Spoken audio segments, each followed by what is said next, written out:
لما أكمل الله رسوله 40 سنة ابتعثه نبيا ورسولا، وشرفه بأمر الدعوة وتبليغ الرسالة، فقام بما أمر به على أحسن وجه، واستقبل في ذلك الشدائد والمحن حتى تصدى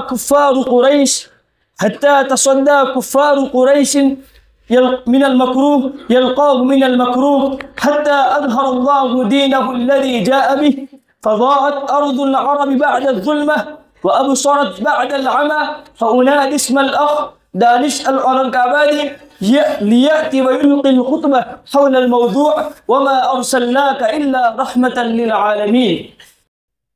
الحمد لله كفى، وسلام على عباده الذين اصطفى. أما بعد، رئيس الحفل المبجل، حضرات الحكم والحاضرون الكرام، أريد في هذه الحفلة الميمونة المباركة أن ألقي أمامكم خطبة وجيزة حول الموضوع: وما أرسلناك إلا رحمة للعالمين، انتهازا هذه الفرصة الثمينة الغالية. إخواني وأحبائي، إن هذه شهادة تاريخية لا ترد، وحقيقة لا تجحد، وكلمة لا تنكر، أن الرسالة المحمدية هي الرسالة الأبدية السرمدية من رسالات الله التي جعلها للناس كافة، أحمرهم وأصفرهم، أبيضهم وأسودهم، عربا كانوا أو عجما، لأنها هي الرسالة الوحيدة التي أعلنت أن الدنيا خلقت لكم، وأنكم خلقتم للآخرة، وأن الأمم على اختلاف طبقاتها ومستواها سواسية كأسنان المشط في نعم الله وآلائه.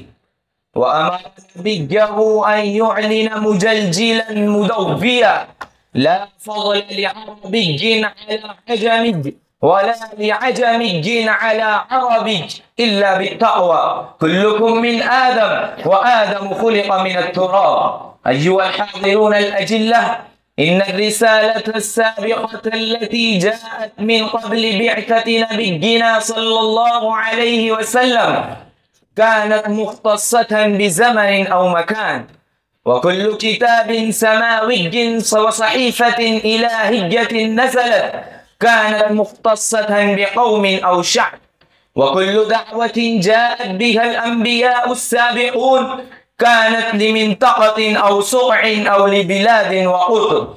ولكن اعملوا أيها الإخوان أن نبينا صلى الله عليه وسلم بعث رحمة للعالمين، كما أشار إليه القرآن الكريم: وما أرسلناك إلا رحمة للعالمين. وأن الرسالة التي جاء بها محمد صلى الله عليه وسلم تنادي بأنها كاملة شاملة تامة، لا نقص فيها ولا شطط، ولا عيب فيها ولا عوج، كما أشار إليه في القرآن الكريم بقوله: اليوم أكملت لكم دينكم وأتممت عليكم نعمتي ورضيت لكم الإسلام دينا. وقال رسول الله صلى الله عليه وسلم: ختم بي النبيون وألا لا نبي بعدي، ولا شك في ذلك أنه آخر لبنة في بناء النبوة الشامخ وقصرها العظيم. وكل هذا من الدلائل الساطعة والبراهين القاطعة على أن رسالة محمد صلى الله عليه وسلم هي الرسالة الخالدة النيرة التي جاءت من رب العالمين، نزل بها الروح الأمين على قلب النبي العظيم، ليكون من المنذرين لجميع العالمين إلى يوم الدين. ولذلك تولى حفظها وصيانتها وعصمتها من النسخ والتحريف، فقال: إنا نحن نزلنا الذكر وإنا له لحافظون.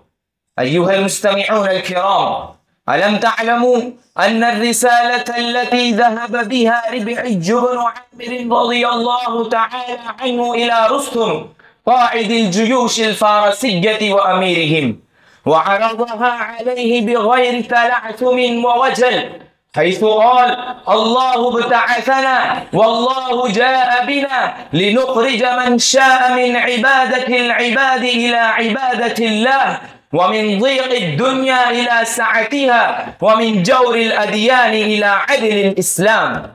فعلينا أن نعتنق الرسالة المحمدية لنكون فائزين منصورين، ويتمتع بالسعادة الأخروية والحياة الأبدية واللذة السرمدية. لا أريد إطالة الكلام وأعود إلى مسك الختام. أكتفي والصلاة والسلام على خير الأنام، وآخر دعوانا أن الحمد لله رب العالمين.